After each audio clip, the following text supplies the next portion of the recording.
The company that built ChatGPT just did something almost nobody is connecting the dots on. They stopped being a software company.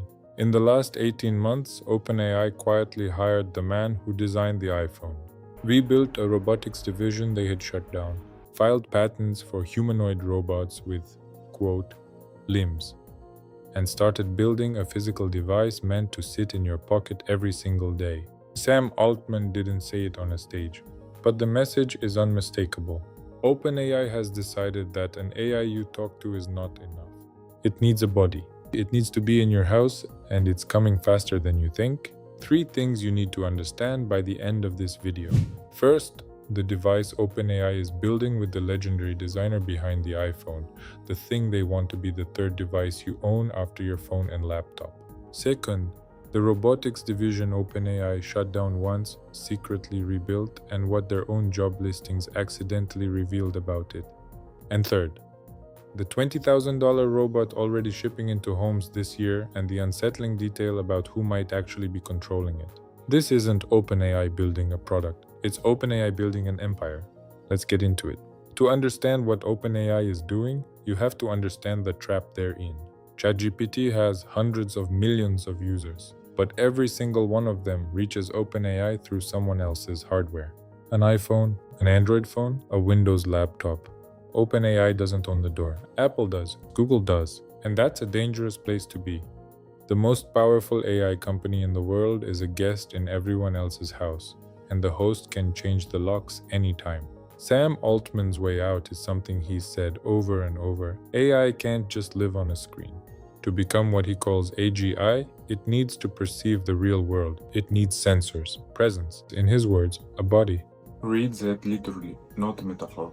So OpenAI made the decision almost no software company ever makes. They decided to build hardware, an entire physical layer.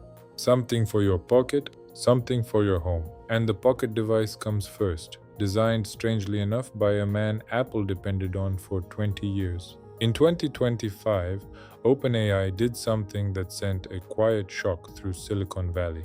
They acquired a company called Ive, a hardware startup, for $6.5 billion. $6.5 billion for a startup that had never shipped a product. What they were really buying was a person, Jony Ive, the designer behind the iPhone, the iPad, the MacBook, the iMac. For 2 decades, Jony Ive was the reason Apple's products looked like Apple's products, and in 2025 he went to work for OpenAI. Sit with the symbolism of that. The man who designed the iPhone is now building the device meant to replace it. That device has a code name, Gumdrop. Here's what's leaked so far. Gumdrop is not a phone. It's not glasses. It's a small, screenless device, roughly the size of an iPod Shuffle, that you keep in your pocket or wear around your neck. It has a microphone. It has a camera. It's designed to be aware of your surroundings all day and to let you talk to ChatGPT as naturally as talking to a person. No screen.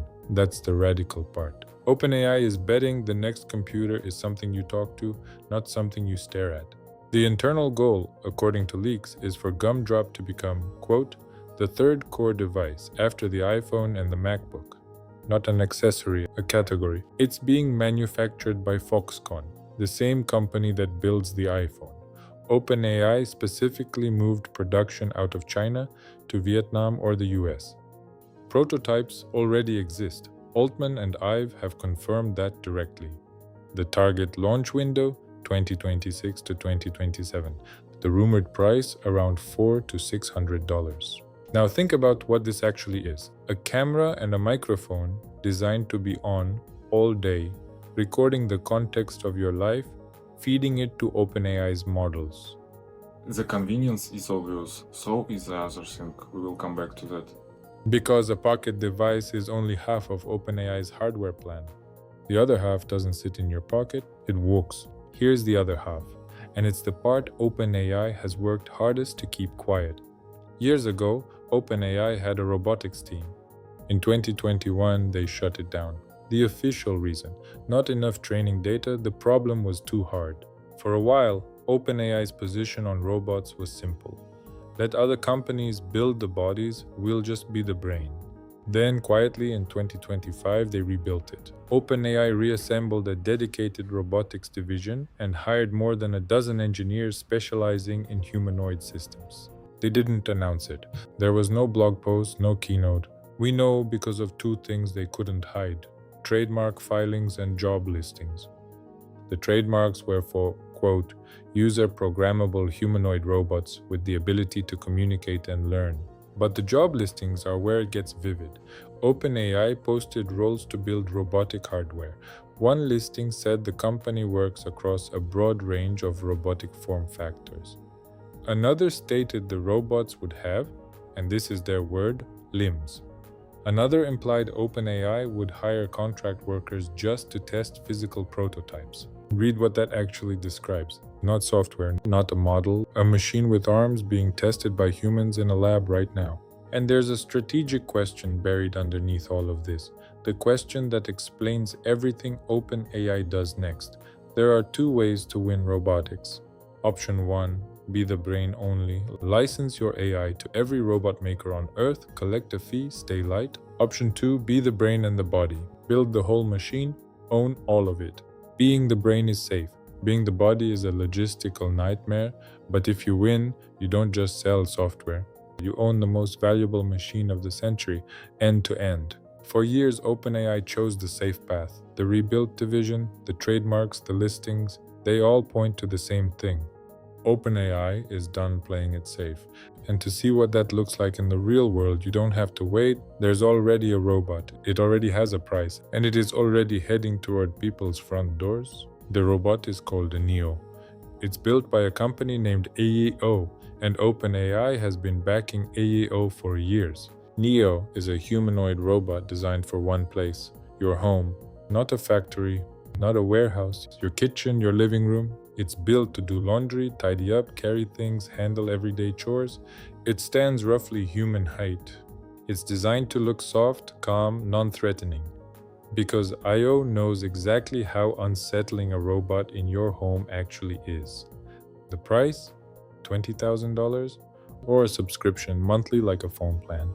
And this is not a someday concept. IO opened a 58,000 square foot factory in California. Capacity, 10,000 robots in the first year, scaling to 100,000 by the end of 2027. Shipments begin this year. People have already placed pre-orders. Neo is, by IO's own description, the first consumer-ready humanoid robot. Now, the detail almost nobody says clearly. The part I promised you at the start. Neo is not fully autonomous, not yet. The AI cannot reliably do your chores on its own. So in the first wave of robots, IO uses a system called Tel Eop AY Shun. Here's what that means in plain language. When Neo does a complex task in your home, a remote human operator, an actual IO employee somewhere else, can step in and control the robot. Through Neo cameras, that person sees inside your house. Through Neo body, that person moves through your rooms. Sit with that. The robot in your living room is partly a person. A stranger employed by a company seeing what Neo sees, doing what Neo does. IEO is open about it. They say it's how the AI learns by watching humans operate the body in thousands of real homes.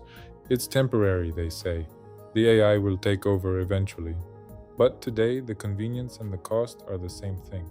To let Neo fold your laundry, you let a camera, and sometimes a person behind it, into the most private space you own. This is the loop I left open with Gumdrop, a pocket device with a camera that's always on.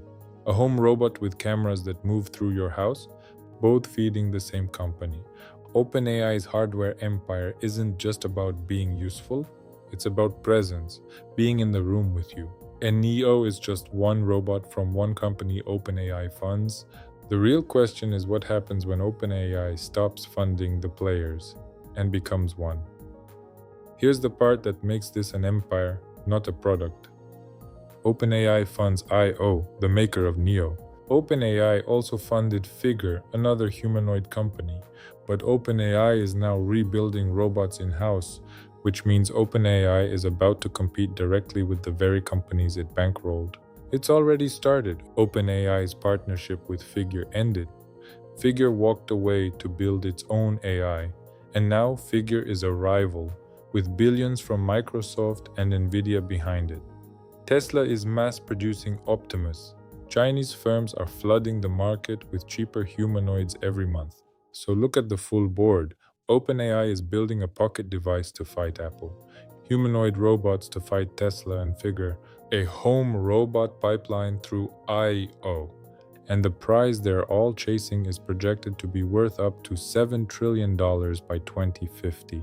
7 trillion, that's the number that explains why a software company hired the designer of the iPhone, reopened a robotics lab it once called impossible, and decided to put cameras in your pocket and your living room. OpenAI didn't outgrow software by accident. They did it because software was never the goal. The goal was always to be everywhere a human is. Your hand, your home, your day.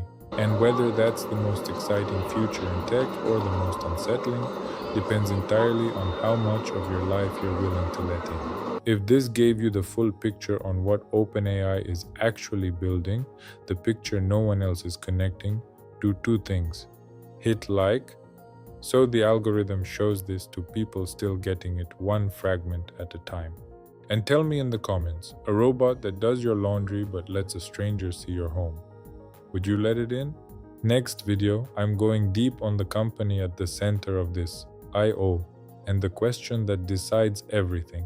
Can these robots actually become autonomous, or is teleoperation a problem they can't solve? Subscribe so you don't miss it. See you there.